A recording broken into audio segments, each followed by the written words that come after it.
Perto do fim da Segunda Guerra entre Judá e Roma, 132 a 135 depois de Cristo, os judeus da localidade de En-Gedi refugiaram-se numa caverna nos penhascos acima do Mar Morto, que os arqueólogos chamam de Caverna das Letras. Estes refugiados judeus foram eventualmente descobertos e mortos pelos romanos. Entre eles estava uma viúva chamada Bábata.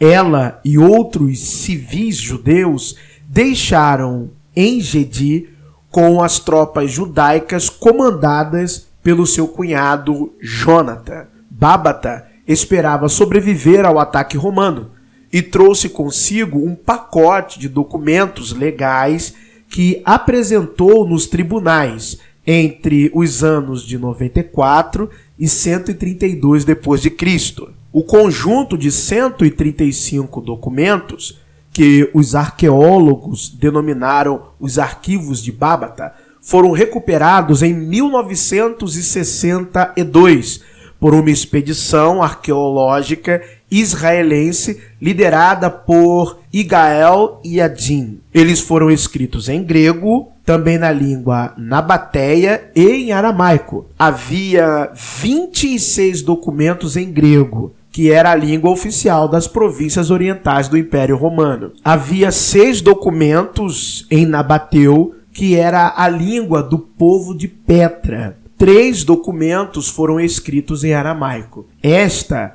era a língua cotidiana falada pelos judeus nas províncias romanas da Judéia e da Síria, no início do primeiro século depois de Cristo. Os arquivos são uma fonte única para reconstruir a vida cotidiana na Judéia e na Nabateia. Eles lançam luz sobre assuntos como sistema jurídico, economia, observâncias religiosas, agricultura, linguística e até geografia. Por exemplo, a aldeia de Bábata, Marrosa ou Zoar corresponderia geograficamente à mesma localidade aonde, em parte da narrativa bíblica do livro do Gênesis, do capítulo 19, versículos 22 e 23, seria a localidade aonde residiriam Ló e suas filhas. Os arquivos também demonstram a tenacidade desta viúva perante os tribunais, o que nos faz lembrar das personalidades marcantes das personagens bíblicas Tamar, Ruth e Noemi. Bábata era uma viúva persistente e dedicada a proteger os direitos legais da sua família. Bábata nasceu em uma família rica em Zoar, ao sul do Mar Morto. A escritura de uma plantação em Zoar, datada de 13 de julho de 120 depois de Cristo, faz parte de um fundo criado por Simeão para sua esposa, por nome Miriam, e sua filha Bábata.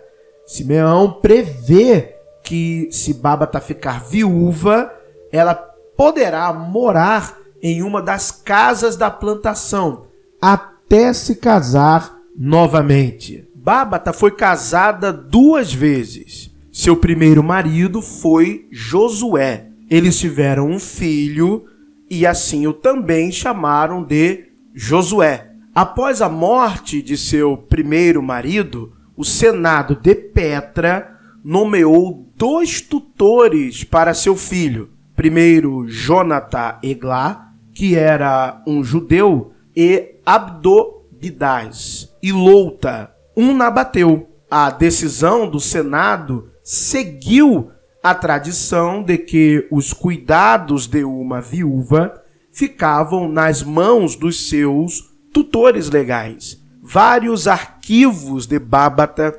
documentam a sua batalha legal contra Eglá e Louta pelo controle das terras do seu falecido marido. Em 12 de outubro de 125 d.C., Babata entrou com uma ação contra Eglar e acusou-o de não pagar pensão alimentícia. Ela queria que as terras mantidas sob custódia pelos tutores de seu filho fossem entregues a ela, e em troca ela pagaria a seus tutores legais uma taxa de juros mais alta do que os tutores poderiam obter no mercado aberto. Olha só a inteligência e a persistência, a resiliência desta mulher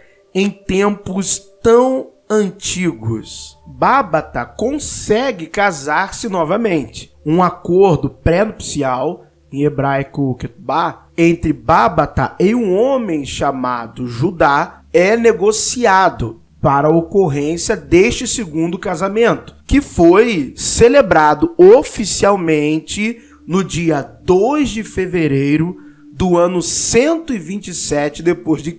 Curiosamente, Judá morreu quase imediatamente após o casamento, deixando para Babata uma grande propriedade. Os parentes do noivo, do marido, porém, contestaram o acordo, dado a morte em circunstâncias estranhas. Vamos ler algumas linhas deste acordo pré-nupcial feito por Judá. Um acordo pré-nupcial com Babata, filha de Simeão, que será minha esposa, de acordo com a lei de Moisés e do povo de Judá. Com base neste acordo pré-nupcial, vou alimentá-la e vesti-la, e vou trazê-la para minha casa. Pagarei a seu pai 50 onças de prata, o equivalente a 400 denários, como preço de noiva. Se você for prisioneira de guerra, meus bens irão resgatá-la e restaurá-la como minha esposa. Se você falecer antes de mim, nossos filhos herdarão sua parte de nosso acordo pré-nupcial, bem como